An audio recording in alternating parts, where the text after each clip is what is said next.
یانەی برایەتی لە کۆنگرێکی ڕۆژناوانی ڕایەنەری نوێی یانەکەی با ڕاگەیاندنەکان ناساند. برایەتی گرێبەستی لەگەڵ محمود مەجید کرد بۆ ئەوەی ڕایەنەتی تێپی تۆپی پێی یانەی برایەتی بکات تاوەکو کۆتایەتنی ئەم وەرزە. ئەمەش دوای ئەوەی فاتح حەمەخان بۆی خراپی دۆخی تەندروستیەوە پێشتر دەستی لە کار کێشابووە.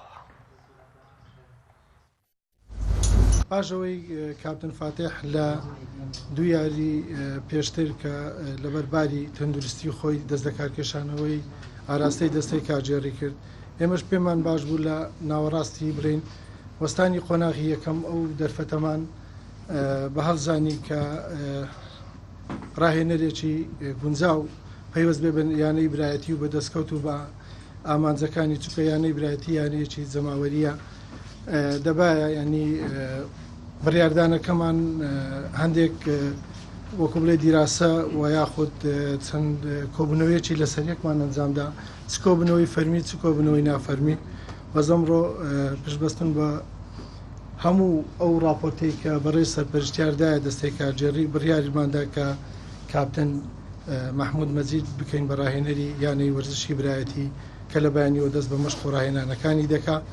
نەتیجەکانیش زۆر لە دواوە نینە ئەمە لەگەر سەدارە چند نقطەمان فەرقا. ئینشاڵڵا بە هەموو لایەکمان هەوڵ دەدەین ئەو کەم کوڕیانی ناو یانەکەمان هەیە پڕیکەینەوە و لە گفتوگۆ گۆشتین یەک دوو مەهاجم بێنین هجوم بێنین بۆ یانەکەمان ئەمە کێشەی گۆڵکردنمان هەیە. بداية توجه بالشكر لإدارة نادي هەڵۆ. سەرەتا سوپاسی یانەی هەڵۆ دەکەم بە تایبەت سەرۆکی یانە کاک ئەحمەد خەلیل لەسەر پێشوازی لێکردن و ماڵئاواییکردنم لە یانەکەیان. هیوای سەرکەوتنیان بۆ دەخوازم دەرفەتێکی باشە و شەڕەفێکی گەورەیە بۆ هەر ڕاهێنەرێک کار بکات لە یانەی برایەتی. یانەی برایەتی یانەیەکی گەورەیە لە تۆپی پێی عێراق.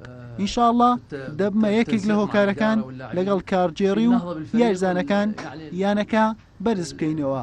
ئامانجی یەکەمم ڕکابەریکردنە لەسەر نازناوی خولی کوردستان. دوري كردستان إن شاء الله.